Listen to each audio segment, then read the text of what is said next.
మనం శక్తి గురించి ఆలోచించినప్పుడు ఆహా మనసులోకి వెంటనే వచ్చేది ఆహారం నుండి వచ్చే శక్తి. అవును. కాని ఒక్క క్షణం ఆలోచిద్దాం. మనం చూడటానికి, వినడానికి, అనుభూతి చెందడానికి కూడా శక్తి అవసరం కదా. ఖచ్చితంగా. ఈరోజు మనం సరిగ్గా ఈ అంశాన్నే కొంచెం లోతుగా పరిశీలించబోతున్నాం. మా చేతిలో విజయానంద్ గురూజీ రాసిన దైవశక్తి అనే పుస్తకం నుండి సేకరించిన కొన్ని ఆసక్తికరమైన విషయాలున్నాయి. చాలా ఆసక్తికరమైన పుస్తకం అది. ఈ పుస్తకంలోని ఒక ప్రాథమిక ఆలోచన అది మనల్ని నిజంగా ఆలోచింపజేస్తోంది. మన ఆరోగ్యం కేవలం ఒక రకమైన జీవశక్తిపై కాకుండా అనేక రకాల శక్తుల సమతుల్యతపై ఆధారపడి ఉంటుందని చెబుతోంది. అవును. ఉదాహరణకు మన జీర్ణక్రియకు రసాయన శక్తి, శరీర ఉష్ణోగ్రతను కంట్రోల్ చేయడానికి ఉష్ణశక్తి అవసరమని చెప్పడం, ఇది శక్తిని చూసే మన దృక్పథాన్నే మారుస్తుంది. ఖచ్చితంగా. అసలు రచయిత ఈ మొత్తం ప్రక్రియను ఏమని పిలుస్తున్నారంటే శక్తి నిర్వహణ, అంటే మేనేజ్మెంట్ ఆఫ్ ఎనర్జీ అన్నమాట. మనకొచ్చే శారీరక లేదా మానసిక సమస్యలు, అంటే ఈ సైకోసోమాటిక్ అనారోగ్యాలు అంటాం కదా. అవును, సైకోసోమాటిక్. అవి వ్యాధులు కాదట. అవి కేవలం శరీరంలోని వివిధ శక్తుల మధ్య సమతుల్యత లోపించడమేనని ఈ పుస్తకం వాదిస్తోంది. ఈరోజు మనం ఈ భావన ఏంటి, మరి ఈ శక్తి నిర్వహణ ద్వారా ఆరోగ్యాన్ని ఎలా సాధించవచ్చో రచయిత ఎలా ప్రతిపాదించారో విశ్లేషిద్దాం. సరే, అయితే దీని కొంచెం విడమర్చి చూద్దాం. రచయిత ఈ శక్తులన్నింటినీ శరీరంలోనే చక్రాలు అనే కొన్ని నిర్దిష్ట కేంద్రాలతో ముడిపెట్టారు. ఇక్కడే ఈ చర్చ ఇంకా ఆసక్తికరంగా మారుతోంది. అవును. పుస్తకంలోని ముందు మాటలో ఒక ప్రాథమిక ఆలోచనతో మొదలుపెట్టారు. మనం ఉద్యోగం చేసేది డబ్బు కోసం, ఆ డబ్బు ఆహారం కోసం, ఆ ఆహారం జీవించడానికి అవసరమైన శక్తి కోసం. ఇది మనందరికీ తెలిసిన గొలుసుకట్టు ప్రక్రియ కదూ. నిజమే. కాని రచయిత ఈ ఆలోచనను ఇక్కడితో ఆపలేదు. కేవలం బ్రతకడానికి అవసరమైన శక్తికి మించి మన అస్తిత్వానికే ఆధారమైన ఇతర శక్తుల గురించి చర్చిస్తున్నారు. ఇక్కడ ఆసక్తికరమైన విషయమేంటంటే సాధారణంగా మనం మాట్లాడే జీవసంబంధమైన శక్తికి అతీతంగా శక్తులను వర్గీకరించడం.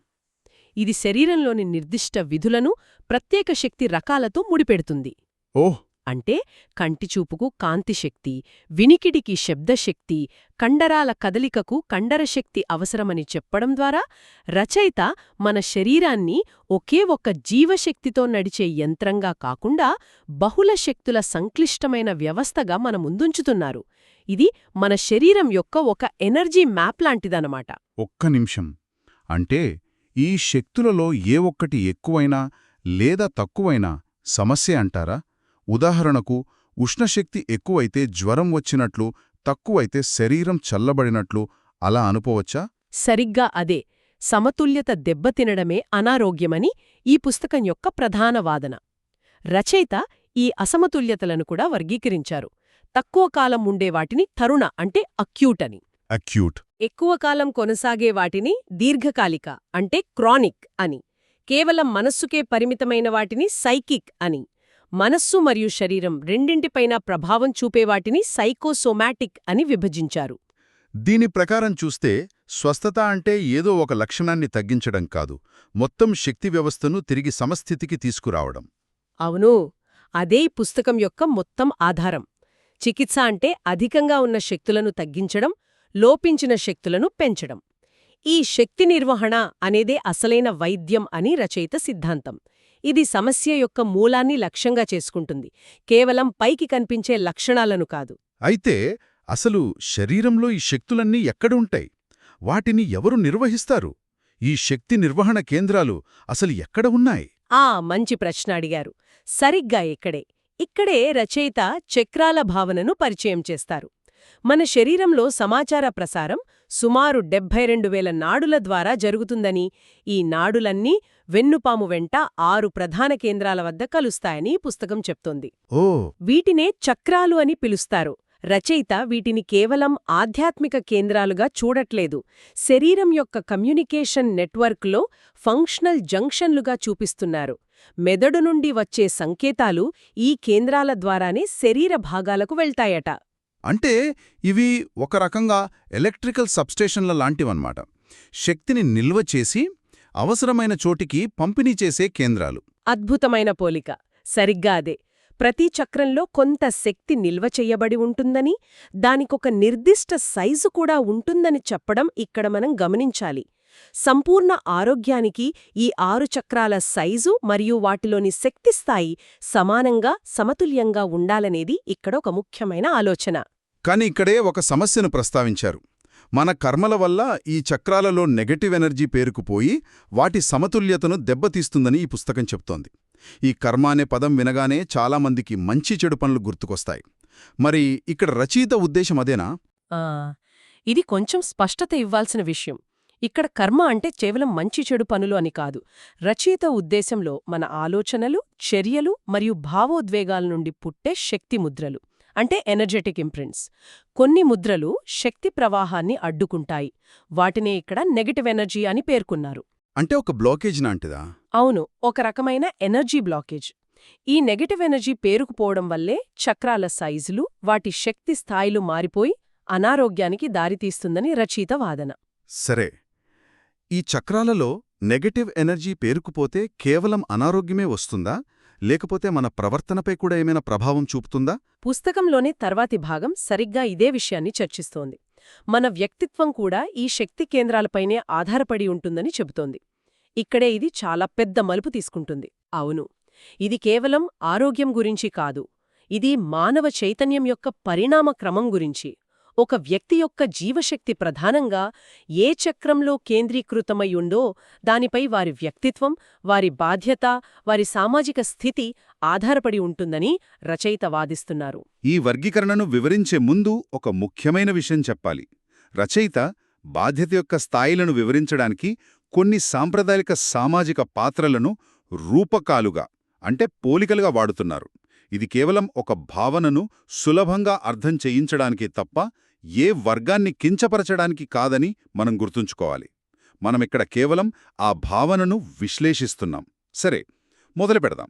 అత్యంత ప్రాథమికమైన చక్రం మూలాధారం. మూలాధార చక్రం, ఇది వెన్నుపాము చక్రన ఉంటుంది.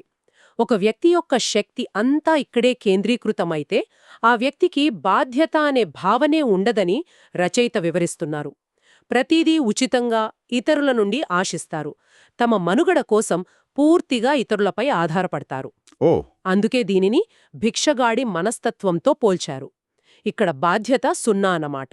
ఆ తరువాత సాధన ద్వారా శక్తి పైకి కదిలి స్వాధిష్ఠాన చక్రానికి చేరితే అప్పుడు పరిస్థితి ఏంటి? స్వాధిష్ఠాన చక్రానికి శక్తి చేరినప్పుడు బాధ్యత యొక్క పరిధి కొద్దిగా పెరుగుతుంది. కాని అది కేవలం తమకు మాత్రమే పరిమితమవుతుంది. అంటే సెల్ఫిష్గా ఉంటారనా? ఒక రకంగా అంతే. నాకు ఇది కావాలి, అది ఎలాగైనా సరే నేనే పొందాలి అనే స్వార్థపూరిత ధోరణి ఉంటుంది. అవసరమైతే ఇతరుల నుండి దొంగిలించడానికి కూడా వెనుకాడరని. అందుకే ఇక్కడ దొంగ లేదా క్షుద్రుడు వంటి పదాలను ఒక రూపకంగా వాడారు. బాధ్యత యొక్క పరిధి కేవలం నేను వరకే ఉంటుంది. అంటే రచయిత చెప్పేది ఏమిటంటే, మన బాధ్యత యొక్క పరిధి నేను నుండి నా కుటుంబం వరకు విస్తరించినప్పుడు మాత్రమే మనం ఆ ప్రాథమిక మనుగడ స్థాయిని దాటినట్టు. ఇది కేవలం ఆధ్యాత్మికత కాదు, ఇది మానసిక పరిపక్వతకు ఒక కొలమానంలా ఉంది. ఇది మణిపూర చక్రం స్థాయి అనుకుంటా. సరిగ్గా పట్టుకున్నారు. శక్తి మణిపూర చక్రానికి, అంటే నాభి దగ్గర ఉండే చక్రానికి చేరినప్పుడు బాధ్యత యొక్క వలయం కుటుంబానికి విస్తరిస్తుంది. ఈ దశలో వ్యక్తి తనకు మరియు తన కుటుంబానికి బాధ్యత వహిస్తాడు. తన కుటుంబం కోసం సన్మార్గంలో సంపాదిస్తాడని, అందుకే దీనిని వ్యాపారం చేసి కుటుంబాన్ని పోషించే వైశ్యుడితో పోల్చారు. ఇక్కడ బాధ్యత నేను, నా కుటుంబం అనే స్థాయికి పెరుగుతుంది. ఈ క్రమం చాలా స్పష్టంగా ఉంది. ఆ తర్వాత అనాహత చక్రం, అంటే హృదయ చక్రం. ఇక్కడ బాధ్యత ఇంకా విస్తరిస్తుందా? అవును, అనాహత చక్రానికి శక్తి చేరినప్పుడు బాధ్యత ఒక రాజ్యానికి, సమాజానికి లేదా ఒక సమూహానికి విస్తరిస్తుంది. ఇతరులు తమకు బాధ్యత అప్పగించినా అప్పగించకపోయినా వారిని రక్షించడానికి, వారికి నాయకత్వం వహించడానికి ముందుకు వస్తారు. అందుకే ఈ దశలో ఉన్న వ్యక్తిని ఇతరులను రక్షించే క్షత్రియుడులా ఉంటారని పోల్చారు. ఇక్కడ నా వాళ్ళు అనే భావన కుటుంబం నుండి సమాజం వరకు విస్తరిస్తుంది. దీని తరువాత వచ్చేది విశుద్ధ చక్రం, గొంతు దగ్గర ఉండేది. ఇక్కడ శక్తి కేంద్రీకృతమైతే బాధ్యత విశ్వవ్యాప్తమవుతుందంటున్నారు. అది ఎలాగో కొంచెం వివరిస్తారా? విశుద్ధ చక్రంలో శక్తి కేంద్రీకృతమైనప్పుడు ఆ వ్యక్తి యొక్క బాధ్యత ఏ ఒక్క సమూహానికో పరిమితం కాదు, మొత్తం విశ్వానికి సంబంధించినదిగా మారుతుంది.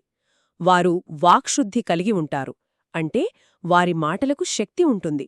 ఇతరుల నుండి ఏమీ ఆశించకుండా తమకు అవసరమైన దానికంటే ఎక్కువ ఉన్నదాన్ని ఇతరులకు పంచుతూ జ్ఞానాన్ని పంచే బ్రాహ్మణుడిలా జీవిస్తారని ఈ పుస్తకం వివరిస్తుంది. ఆసక్తికరం. మనం మొదట మాట్లాడుకున్న శబ్దశక్తికి ఈ వాక్శుద్ధికి మధ్య సంబంధం ఉండవచ్చు. ఈ చక్రంలో శక్తి సమతుల్యంగా ఉన్నప్పుడు మాటల్లో స్పష్టత, శక్తి రెండూ ఉంటాయి. ఆసక్తికరంగా ఉంది. చివరిగా ఆజ్ఞాచక్రం. ఇక్కడ శక్తి కేంద్రీకృతమైతే ఆ వ్యక్తి భూత, భవిష్యత్, వర్తమానాలు తెలిసిన సిద్ధుడవుతాడని, ఇది మానవ చైతన్యం యొక్క అత్యున్నత స్థాయి అని వర్ణించారు. అయితే నాకొక సందేహం. చెప్పండి. ఈ శ్రీ ఇంత సరళంగా ఒకే మార్గంలో ఉంటుందా? ఒక వ్యక్తి కేవలం ఒకే చక్రం స్థాయిలో ఉంటాడా?